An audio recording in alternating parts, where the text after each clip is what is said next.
성경 말씀 누가복음 2장 8절 말씀부터 14절 말씀까지 같이 봉독하도록 하십시다. 그 지경에 목자들이 밖에서 밤에 자기 양떼를 지키더니 주의 사자가 곁에 서고 주의 영광이 저희를 두루 비추임에 크게 무서워하는지라. 천사가 이르되 무서워 말라.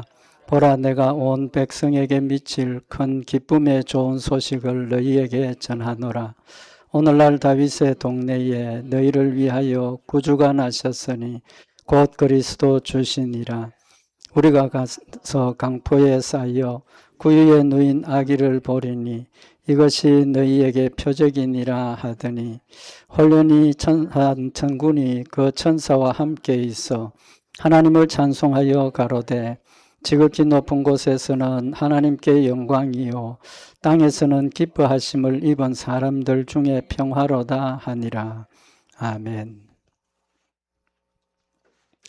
우리 오늘 본문 말씀은 하나님께서 예수님이 이 땅에 구주로 오셨음을 알려주시는 그런 내용들 중에 특별히 들에서 양을 치고 있는 목자들에게 천사가 나타나서 예수님 탄생의 소식을 전하는 내용입니다. 우리 잘 아시는 내용인데 그 내용을 보면 10절에 보면 천사가 이르되 무서워 말라. 보라, 내가 온 백성에게 미칠 큰 기쁨의 좋은 소식을 너희에게 전하노라.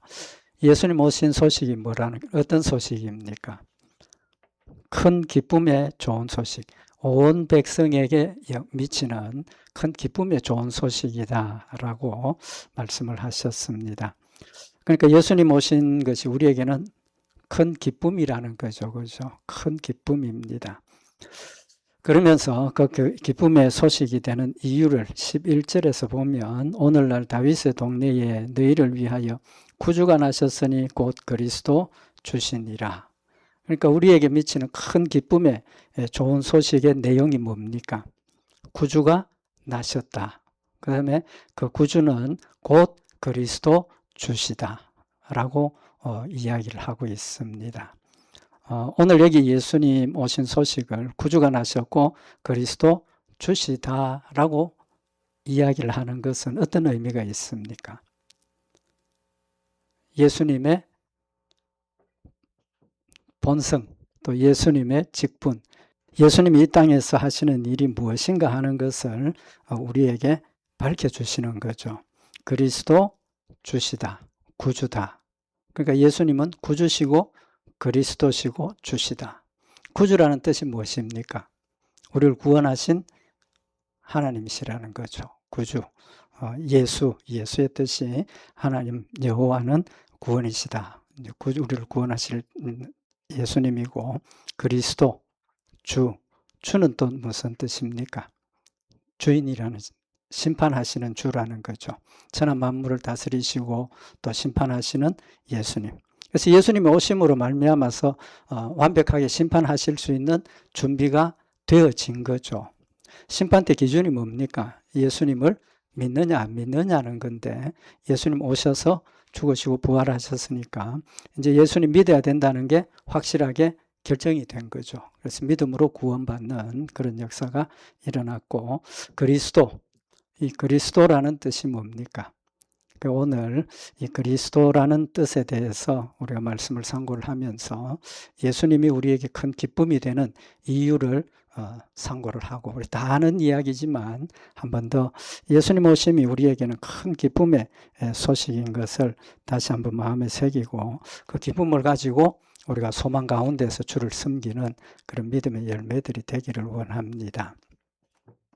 여기 그리스도라는 이름은 이스라엘 사람들은 이름에 의미가 있습니까? 없습니까? 지금은 어떤지 모르지만 성경에 보면 성경에 사람들의 이름이 굉장히 중요한 의미를 가지고 있고 그분의 어떤 그 특성이라든지 하나님 주시는 은혜라든지 이런 것들을 표현하는 그런 의미가 있죠. 그런 관점에서 보면 이 그리스도라는 이름에도 의미가 있다는 거죠. 의미가 있습니다. 그 의미를 결론부터 먼저 말씀을 드리면 이 그리스도라는 것은 예수님의 사명 또 예수님의 직분을 우리에게 밝혀주시는 말씀입니다. 그래서 예수님이 이 땅에 오신 그 사명 또 예수님이 어떤 직분으로 이 땅에서 역사하셨는가 그 부분에 대해서 우리에게 교훈을 하시는 말씀입니다. 그리스도라는 뜻이 뭡니까?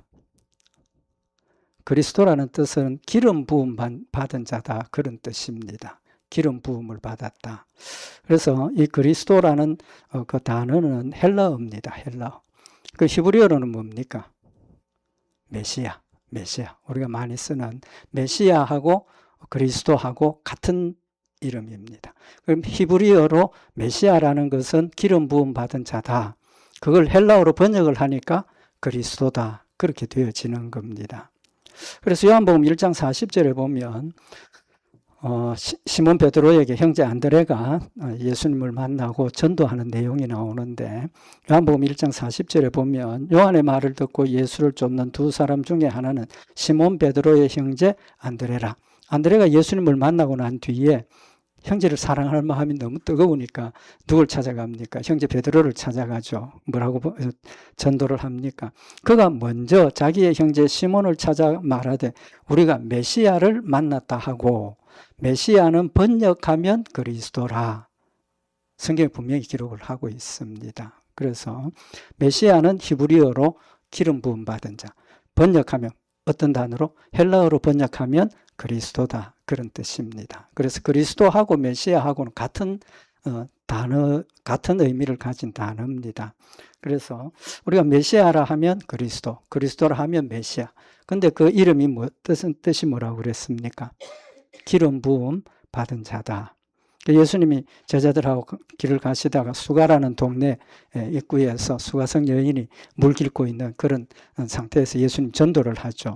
그때 그 수가성 여인이 뭐라고 그럽니까? 요한복음 4장 25절에 보면 여자가 가로되 메시아 곧 그리스도라 하는 이가 오실 줄을 내가 아노니 그가 오시면 모든 것을 우리에게 구하시리라. 메시아 곧 그리스도. 같은 의미를 명확하게 지금 우리에게 교훈을 하고 있습니다. 그러면 구약시대에 이스라엘 백성들 중에 기름 부어서 세우는 직분이 있었죠. 그 직분이 뭡니까? 우리 세 가지라는 걸 알고 있습니다. 그죠? 첫째가 왕, 그 다음 두 번째가 제사장, 세 번째가 선지자. 이 세 가지 직분이 기름 부어서 세웁니다. 왜 기름을 부어서 세우느냐 하면 다른 세상의 여러 가지 그 직분이나 뭐 여러 가지 그런 의미들은 세상에서 세우는 거지만 기름 부어서 세운다는 것은 하나님께서 세운다는 영적인 의미를 선언을 하는 겁니다. 그래서 왕, 선지자, 제사장은 하나님께서 세우신 직분입니다. 그래서 하나님께서 세우신다는 그 의미를 명확하게 밝히기 위해서 기름 부어서 세우시는 겁니다. 성경에 보면 출애굽기 28장에 보면 모세에게 형 아론에게 기름 부어서 제사장 직분을 행하게 하라. 출애굽기 28장 41절에 보면 너는 그것들로 내 형 아론과 그와 함께한 그 아들에게 입히고 다시 말하면 제사장의 옷도 구별해서 따로 제사장들만 입는 옷을 거룩한 옷으로 만들어 입혔습니다. 입히고 그들에게 기름을 부어 위임하고 거룩하게 하여 그들로 제사장 직분을 내게 행하게 할지라. 기름을 부어 거룩하게 하고 기름을 붓는다는 것은 씻음 하나님의 그 용서, 속죄의 그런 의미를 가지고 있다는 거죠. 그래서 기름 부어서 그들이 일반 백성들하고 구별되어서 제사장 직분을 행하게 하라. 그렇게 말씀을 하셨습니다. 또 우리가 알고 있는 것처럼 왕을 세울 때도 어떻게 합니까? 기름 부어서 왕을 세웠죠. 그죠? 사무엘상 16장에 보면 사무엘이 기름불을 취하여 그 형제 중에서 그에게 부었더니 이날 이후로 다윗이 여호와의 신에게 크게 감동되니라. 다윗을 세울 때 하나님께서 몰래 가서 다윗에게 기름 부으라고 말씀하셨고 첫 왕이 누굽니까? 사울 임금이죠. 사무엘상 10장 1절에 이에 사무엘이 기름병을 취하여 사울의 머리에 붓고 입 맞추어 가로되 여호와께서 네게 기름 부으사 그 기업의 지도자를 삼으셨다. 왕으로 세울 때 기름 부어서 세웠습니다. 그 선지자를 기름 부어서 세웠다는 건 성경에 뭐 그렇게 기록이 많지는 않지만 한 군데 우리가 볼 수 있는 데가 어디냐 하면 엘리야가 갈멜산에서 하나님의 능력의 역사를 행하고 그 다음에 내려오다가 너 오늘 분명히 죽인다. 이세벨이 위협을 했을 때 어떻게 됐습니까? 순간에 마음이 약해져 가지고 광야로 도망갔지 않습니까? 낙심해서 있는 그 엘리야를 하나님께서 찾아가셔서 마지막 사명을 주십니다. 마지막 사명. 그래서 열왕기상 19장 16절에 보면 너는 또 님시의 아들 예후에게 기름을 부어 이스라엘 왕이 되게 하고 또 아벨무홀라 사밧의 아들 엘리야의 후계자 엘리사에게 기름을 부어 너를 대신하여 선지자가 되게 하라 라고 말씀을 하셔서 선지자도 기름 부으는 직분이라는 사실을 명확하게 지금 우리에게 밝히고 있습니다. 그러면 예수님을 메시아라고 호칭을 하는 의미는 기름 부음 받은 자다. 그럼 단순히 이제 앞에서 열거했던 것처럼 왕, 선지자, 제사장처럼 한 사람 한 직분만 가지고 기름 부음 받은 게 아니고 예수님은 기름 부음으로써 이 세 가지 직분을 같이 가지셨다는 겁니다. 그래서 예수님이 이 땅에 오시면 왕으로서, 그 다음에 선지자로서, 제사장으로 이 땅에 오셨다는 사실을 우리에게 확실하게 지금 밝히시는 의미를 가지고 있는 겁니다. 그러면 좀 전에 말씀드린 것처럼 왕, 선지자, 제사장은 하나님께서 세우신 직분인데 사명자죠. 하나님의 일을, 물론 온 백성들이 다 넓게 보면 우리도 하나님의 사명자, 각각의 사명자들이지만 좁은 의미로 보면 하나님께서 특별한 사명을 주시고 그 직분을 감당하도록 하시기 위해서 주신 기름 부음이시거든요. 그래서 예수님이 이 땅에 간단하게 이야기를 하면 뭡니까? 하나님의 사명자로 이 땅에 오셨다는 겁니다. 하나님의 사명자. 그 사명의 구체적인 내용이 왕으로서, 선지자로서, 제사장으로서의 사명을 가지고 있다는 사실을 말씀을 하고 있는 겁니다. 그럼 사명자라는 입장에서 보면 예수님은 사명자의 역할을 잘 감당하셨습니까? 못하셨습니까? 잘 정도가 아니라 완벽하게 그 사명을 감당하셨다는 겁니다. 그런 관점에서 보면 예수님이 우리에게 본을 보여주셨는데 무슨 본을 보여주셨습니까? 하나님의 사명을 완벽하게 우리가 감당해야 한다는 사실을 첫째로 우리에게 교훈을 하고 있는 겁니다. 사명자로서의 모습을 우리에게 보여주신 거죠. 그러면 좀 구체적으로 왕, 제사장, 선지자, 이 사명이 이스라엘 백성들에게 성경에 한마디로 표현을 하고 있습니다. 한마디가 뭐냐면 지도자라는 의미입니다. 지도자는 다스리고 이끌어가고 또 인도해가는 그런 역할을 말씀을 하시는 겁니다. 그래서 예수님 왕으로 오셨다는 걸 성경은 명확하게 밝히고 있습니다. 마태복음 28장 18절에 보면 예수께서 나와 일러 가라사대 하늘과 땅의 모든 권세를 내게 주셨다. 왕으로서. 그래서 예수님이 심판주가 되신다는 거죠. 심판주가 되시고 다스리시고 우리를 인도하시는 그런 권세를 우리에게 교훈을 하시고 왕이시기 때문에 공격하던 사탄의 무력을, 세력들을 물리치고 그들이 무서워하고 심판하는 그런 모습을 우리에게 보여주셨습니다. 또 선지자 예수님이십니다. 마태복음 13장 57절에 보면 예수를 배척한지라 사람들이 예수님 하는 전도하고 뭐 말씀 전하고 능력 행하는 걸 보고 제사장 또 바리새인들 서기관들 이 지도자들이 예수님을 핍박할 때 예수님 피하셨죠. 그래서 예수께서 저희에게 말씀하시되 선지자가 자기 집 외에는 존경을 받지 않음이 없느니라. 예수님이 거기서 제사장들이나 종교적인 그런 지도자들로부터 박해를 받을 때 자신을 뭐라고? 선지자라고 밝히고 계시죠. 선지자입니다.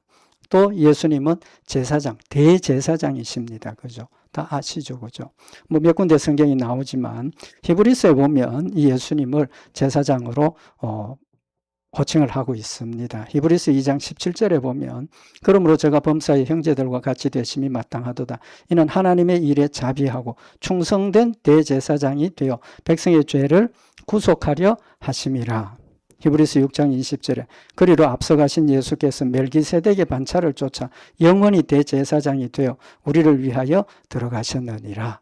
내용을 아시는 거지만 예수님께서 자기를 십자가에 못 박혀 죽도록 내어주시고 또 순종하고 십자가에 죽으심은 누구의 역할입니까? 대제사장의 역할이죠. 그래서 예수님이 어린 양, 유월절 어린 양으로 이 땅에 오셔서 자기 몸을 스스로 십자가에 내어주셔서 죽게 하는 대제사장, 자기의 몸을 하나님 앞에 제물로 드리는 그런 모습을 보여주셔서 대제사장으로서의 모습을 우리에게 보여주신 겁니다. 그러면 왕, 선지자, 제사장은 이스라엘 백성들의 지도자라는 겁니다. 지도자. 그래서 하나님께서 사울을 왕으로 세우시면서 지도자라고 호칭을 하십니다. 사무엘상 9장 16절에 보면 내일 이맘때에 내가 베냐민 땅에서 한 사람을 네게 보내리니 너는 그에게 기름을 부어 내 백성 이스라엘의 지도자를 삼으라. 그가 내 백성을 블레셋 사람에서 구원하리라. 사울 임금을 왕으로 세우실 때 사무엘을 통해서 내가 지도자를 삼는다. 그래서 예수님 왕, 선지자, 또 제사장, 지도자로 우리의 역할을, 우리를 인도하신 역할을 보여주시는 거죠. 그럼 지도자가 하는 역할이 뭡니까? 왕이 하는 역할이 뭡니까? 왕은 일반 이스라엘 나라 백성들이 일상생활에서 서로 싸우고 훔치고 도적질하고 뭐 이렇게 나쁜 짓 하지 않도록 하나님 말씀대로 순종하도록 왕이 법을 가지고 재판하고 질서를 유지하는 일을 왕이 하는 거죠. 영적으로는 우리에게 어떤 의미가 있습니까? 우리 성도들 살아가는 일에 우리를 공격하고 넘어뜨리는 일은 누가 합니까? 사탄이 하는 거죠. 마귀가 하는 겁니다. 그 마귀가 하는 그 일을 하나님께서 예수 그리스도가 왕이 되셔서 그 사탄의 역사를 물리쳐 주시고 또 우리를 지켜주시는 역할. 선지자의 역할은 뭡니까? 하나님의 말씀을 전하는 거죠. 이스라엘 백성들이 죄를 범했을 때 선지자를 보내서 너희들 회개해라. 회개하지 않으면 하나님의 진노가 임하고 회개하면 이렇게 앞으로 될 것이다. 가르쳐 주시는 선지자의 역할. 그러니까 하나님의 뜻을 전하고 하나님의 뜻대로 순종할 수 있도록 이끌어가는 지도자라, 영적인 지도자라는 거죠. 제사장의 역할은 뭡니까? 하나님과 우리와의 관계에 맺혀 있는 죄를 용서함 받게 하시고 우리를 대신해서 제사를 드리고 용서함 받게 하시고 또 우리가 죄를 범했을 때마다 제사장에게 가져가서 제물을 가져가서 하나님께 제사를 드리고 용서받게 하시고 또 하나님 앞에 예배를 드리게 하시고 이 일을 제사장이 영적인 하나님과의 관계를 소통하게 하시고 유지하게 하시는 일을 제사장이 하신다는 거죠. 그런 관점에서 보면 이 왕, 선지자, 제사장은 영육 간의 이스라엘 백성들을 믿음으로 이끌어가는 중요한 사명자들, 지도자라는 사실을 명확하게 우리에게 밝히고 있습니다. 그러면 예수님 이 땅에 오시면 사명자로 이제 왕, 선지자, 제사장 직분을 가진 사명자로 오셨는데 아까도 처음에 말씀을 드렸지만 그는 사명자로서의 사명을 어떻게 하셨습니까? 완벽하게 감당을 하셨다는 겁니다. 완벽하게 감당을 하셨습니다. 그러면 예수님께서 그 모든 직분들을 죽기까지 복종하시면서 자신에게 주신 그 직분을 완벽하게 감당하신 그것을 통해서 우리에게 뭘 하십니까? 예수님께서 선지자의 역할이라는 입장에서 보면 예수님께서 하나님 주신 사명을 어떻게 감당해야 되는가 하는 것을 직접 보여주셨지 않습니까? 죽기까지 복종하신 모습을 보여주시고 죽는 것도 두려워하는 그 상황에서 하나님 앞에 엎드려서 밤새도록 철야 기도를 하시고 힘을 얻어서 순종하는 그 모습을 우리에게 보여주셨다는 겁니다. 그 보여주심의 목적이 무엇이겠습니까? 우리에게 본을 보여주시는 거죠.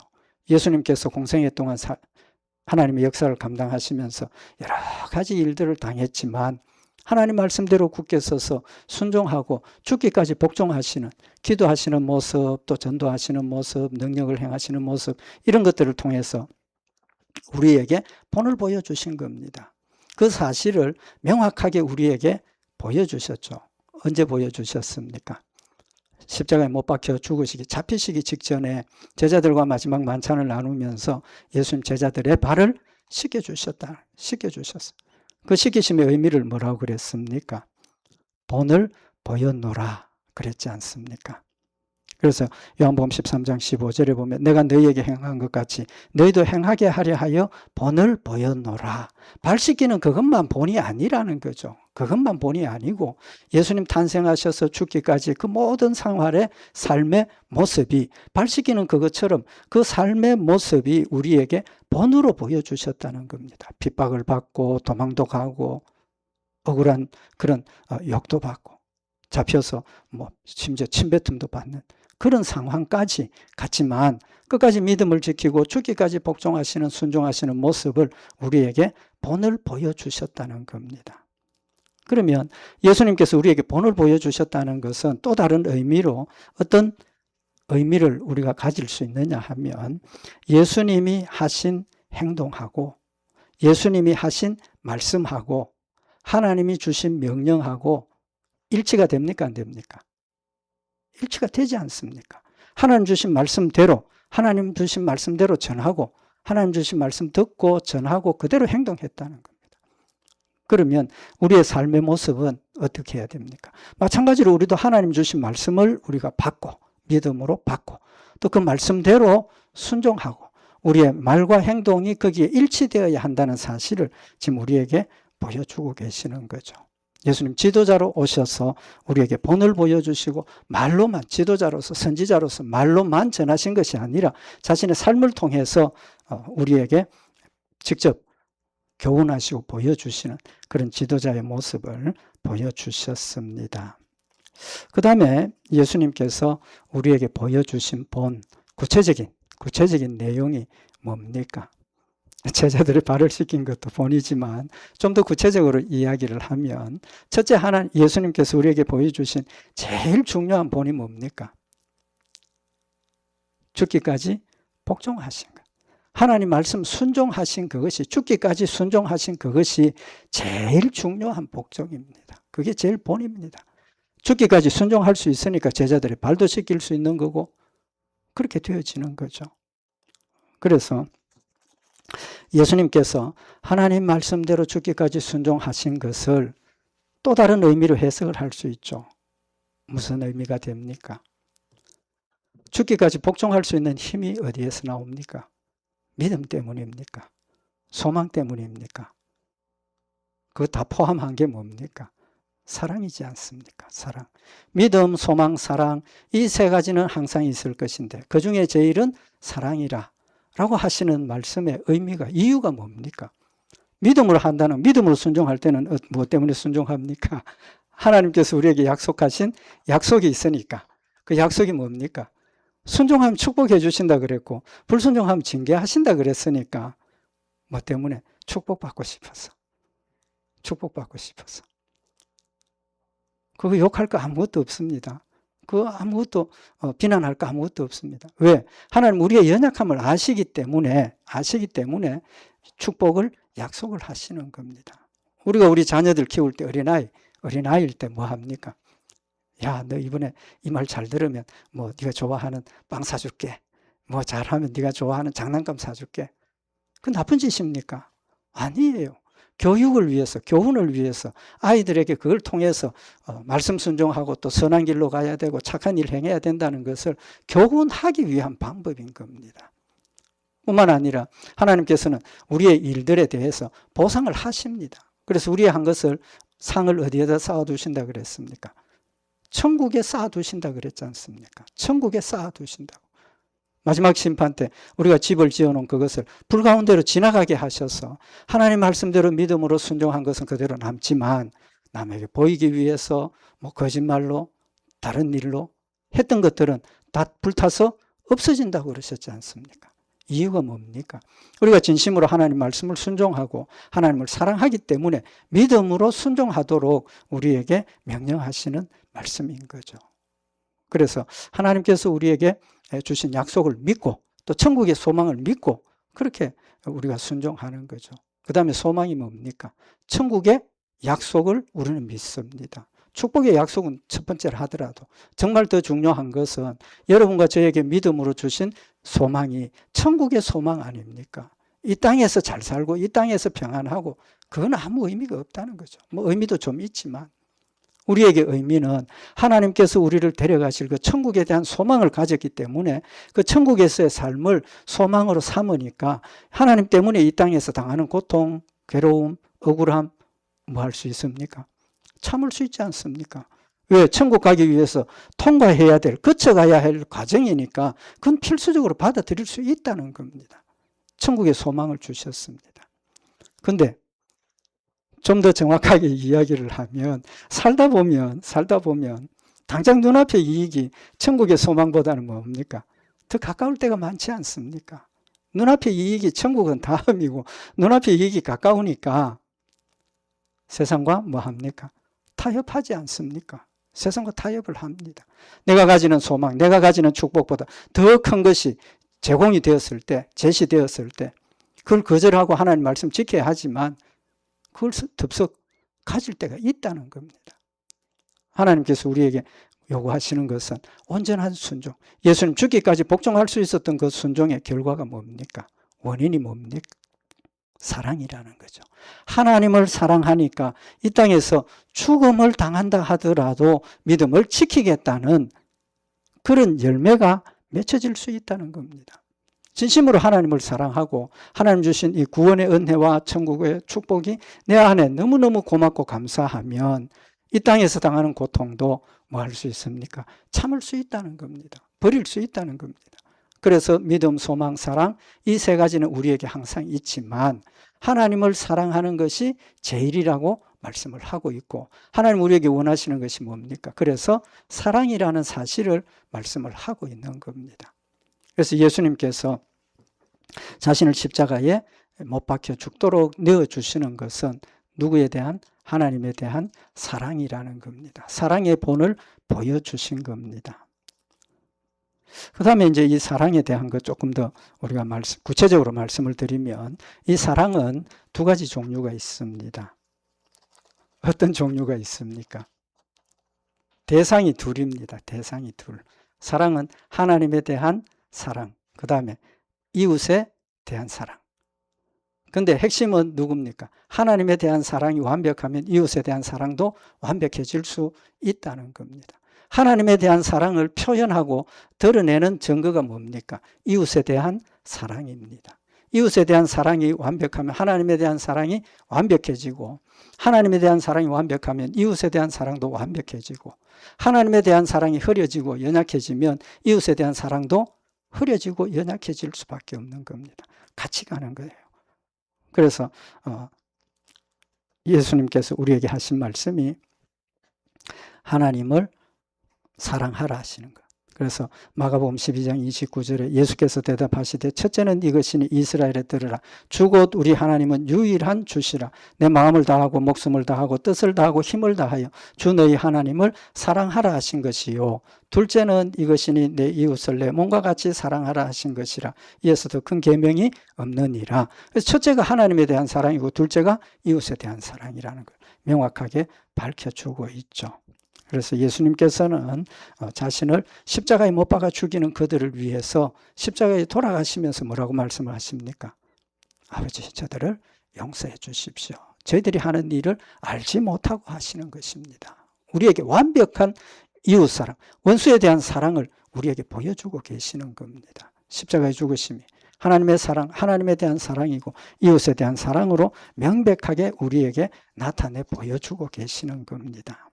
그래서 그 사랑은 뭘로 표현된다고요? 하나님 말씀을 순종하는 것, 죽기까지 순종하는 것으로 우리에게 본을 보여주신 거죠. 그 다음에 이 사랑의 좀 더 구체적인 그 모습, 순종의 모습이었지만 좀 더 구체적인 모습은 예수님이 이 땅에 오셔서 십자가에 죽으심은 누구를 위한 겁니까? 물론 근본적으로 하나님을 위한 겁니다. 그죠? 왜? 하나님의 목적, 뜻, 예수 믿고 구원받는 구속의 사역을 완성하기 위해서 하신 것이니까 하나님에 대한 겁니다. 하나님의 뜻을 이루기 위해서 하나님을 사랑한 거예요. 그 다음 두 번째는 누구를 사랑한 겁니까? 우리를 위해서, 죄인들을 위해서 죽으신 거예요. 그건 이웃, 죄인들을 사랑하신 역사라는 사실을 말씀을 하고 있는 겁니다. 이 사랑의 순종을 우리가 신앙생활 하면서 자주 쓰는 표현 중에 하나라고 생각을 합니다. 뭐라고 표현을 합니까? 우리 하나님 말씀 순종하는 것, 하나님을 섬기는 것, 하나님께 봉사하는 것. 뭐 그렇게 표현하지 않습니까? 하나님의 일 순종하고 뭐 사명을 감당하는 이런 일을 하나님을 섬기는 것이라 우리 그렇게 표현을 합니다. 맞습니다. 맞아요. 왜? 하나님 앞에 내 몸을, 내 삶을 하나님 앞에 제물로 드리는 거니까, 제사로 드리는 거니까 내 자신이 하나님 앞에 섬김의 제물이 되는 거죠. 또 이웃을 사랑하고 이웃에게 하나님의 은혜와 사랑을 나누고 돕는 그런 일들은 이웃을 뭐 하는 겁니까? 섬기는 일이라고요. 이웃을 섬기는 일입니다. 그래서 우리가 돕고 뭐 이제 그런 정도가 아니라 이웃을 섬기는 그런 의미를 지금 우리에게 말씀을 하고 있는 겁니다. 그래서 마가복음 10장 49절에 보면 인자에 온 것은 섬김을 받으려 함이 아니라 도리어 섬기려 하고 자기 목숨을 많은 사람으로 대속물로 주려 함이니라. 예수님께서 오신 것이 분명히 하나님을 섬기는 일이라는 사실을 말씀을 하고 있는 겁니다. 이웃에게 사랑은 우리의 죄를 위해서 예수님 십자가에 못 박혀 주고 있어요. 우리도 마찬가지로 하나님을 사랑으로 섬기고 하나님 말씀 순종하는 그런 열매에서 이웃을 사랑하라 그랬습니다. 그래서 피차 사랑의 빛 외에는 아무에게든지 아무 빛도 지지 말라. 남을 사랑하는 자는 율법을 다 이루었느니라. 사랑하는 그 안에 율법을 다 이루었다라고까지 말씀을 하고 있는 겁니다. 사랑은 이웃에게 악을 행치 아니하나니 그러므로 사랑은 율법의 완성이니라. 사랑이 우리가 뭐 이렇게 베풀고 나누고 그것만 사랑이라고 생각을 하시는데 그거 아닙니다. 그거 아니에요.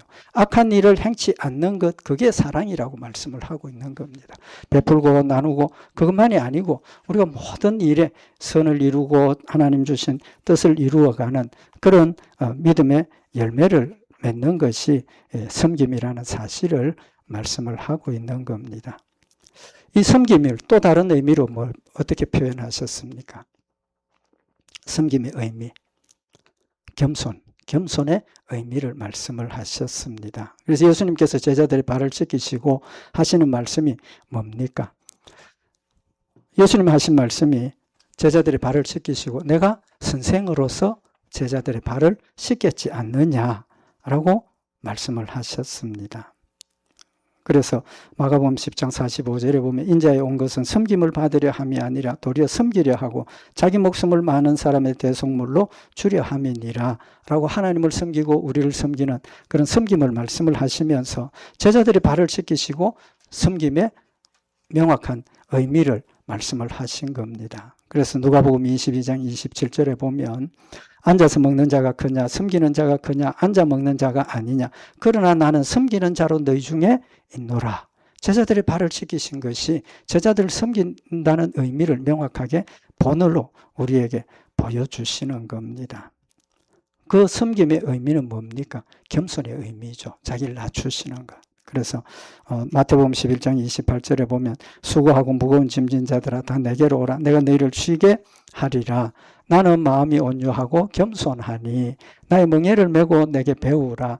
그러면 너희 마음이 쉼을 얻으리라. 예수님께서 하신 말씀이 나는 마음이 온유하고 겸손하다. 섬긴다는 거죠. 제자들까지 섬길 수 있는 그런 겸손의 본을 우리에게 보여주셨는 겁니다. 그럼 오늘 여기 말씀하시는 온유의 의미는 뭡니까? 온유하다는 것. 온유하다는 것. 온유는 용서를 이야기를 합니다. 온유하다는 건 용서를 의미를 하는 겁니다. 그래서 그 온유는 용서를 의미를 하죠. 그래서 예수님 십자가에 죽으신 목적이 뭡니까? 한 가지밖에 없지 않습니까? 뭡니까? 용서. 내 죄를, 죄인들의 죄를 용서하시기 위해서 십자가에 못 박혀 죽으신 겁니다. 이웃을 사랑하는 거 용서입니다. 온유함이 용서라는 거죠. 그래서 베드로전서 4장 8절에 보면 무엇보다도 열심히 서로 사랑할지니 사랑은 허다한 죄를 덮느니라 라고 말씀을 하셨습니다. 사랑은 온유고 온유는 죄를 덮고 용서하는 거라 우리에게 분명히 말씀을 하고 있는 겁니다. 그래서 좀 전에도 말씀을 드린 것처럼 예수님 십자가에 못 박혀 죽으시면서 자기를 십자가에 못 박은 자들을 위해서 기도하시는 그 내용이 누가복음 23장 34절에 이에 예수께서 가라사대 너희를 아버지여 저희를 사하여 주옵소서 자기의 하는 것을 알지 못함이니이다 하시더라 라고 기록을 하고 있는 겁니다. 예수님 십자가에 죽으심은 필수적으로 뭐가 있어야 됩니까? 예수님의 탄생이 있어야 됩니다. 예수님 인간으로 이 땅에 오셨고 예수님 탄생하셨기 때문에 이 모든 일들을 우리에게 하셨고 그 모든 일들을 하시기 위해서 이 땅에 오셨기 때문에 예수님의 오신 소식이 큰 기쁨의 소식이라는 사실을 지금 우리에게 말씀을 하고 있는 겁니다. 본을 보여주셨습니다. 여러분과 저에게 우리에게 주신 교훈도 또 우리에게 주신 직분도 똑같습니다. 똑같아요. 우리 제사장입니까? 아닙니까? 우리 성도들 제사장입니까? 아닙니까? 명확하게 아셔야 됩니다. 로마서 12장 1절에 보면 그러므로 형제들아 내가 하나님의 모든 자비하심으로 너희를 권하노니 너희 몸을 하나님이 기뻐하시는 거룩한 산 제사로 드리라. 이는 너희의 드릴 영적 예배니라. 우리 성도들 개인 한 사람 한 사람이 하나님 앞에 나를 산 제사로 드리는 제사장입니다. 목사가 제사장 아닙니다. 물론 하나님께서 구별하신 사명이라는 입장에서 목사가 제사장이라고 우리가 이야기를 하지만 은밀한 의미에서 이야기를 하면 우리 성도 모두가 내 삶을 하나님 앞에 제물로 드리고 내 삶을 하나님 앞에 영광 돌리는 선지자, 너희는 세상의 빛이라 그랬지 않습니까? 우리는 세상의 선지자예요. 빛이에요. 우리는 제사장입니다. 내 자신을 하나님 앞에 제물로 드리는 제사장이에요. 우리의 사명을 명확하게 알고 하나님께서 우리에게 주신 이 사명, 이 큰 기쁨의 소식이 슬프고 아무 의미 없는 소식이 되지 말아야 되지 않습니까? 이 소식이 기쁨의 소식이 되기 위해서는 내가 우리 성도들이 진정한 하나님 앞에 제사장이 되어서 내 자신을 하나님 앞에 온전하게 제물로 드리고 하나님을 섬기고 이웃을 사랑하고 하나님의 뜻을 이루어서 세상에 빛이 될 때 그 진정한 기쁨의 소식이 된다는 것 우리 다시 한번 마음에 새겨서 고린도전서 16장 14절에 너희 모든 일을 사랑으로 행하라.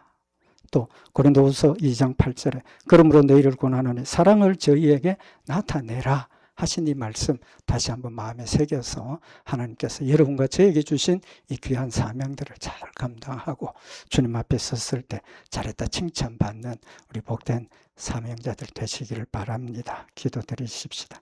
사랑의 하나님 아버지, 우리를 사랑하셔서 인간으로 이 땅에 오셔서 십자가에 죽으시고 또 겸손과 섬김의 본을, 사랑의 본을 보여주셔서 주의 길을 따라가게 하신 것 다시 한번 마음에 새기게 하심을 감사를 드립니다. 성령님 늘 마음 가운데 역사하셔서 우리도 주님 가신 길을 기쁨으로 또 열심을 다해서 사랑으로 따라가며 주를 영화롭게 하는 복된 열매들 되게 하시고 하나님 주신 이 기쁨의 큰 소식이 우리 삶 가운데 기쁨과 감사와 즐거움이 되는 복된 열매 되게 하시옵소서. 우리 주 예수 그리스도의 이름으로 기도드리옵나이다. 아멘.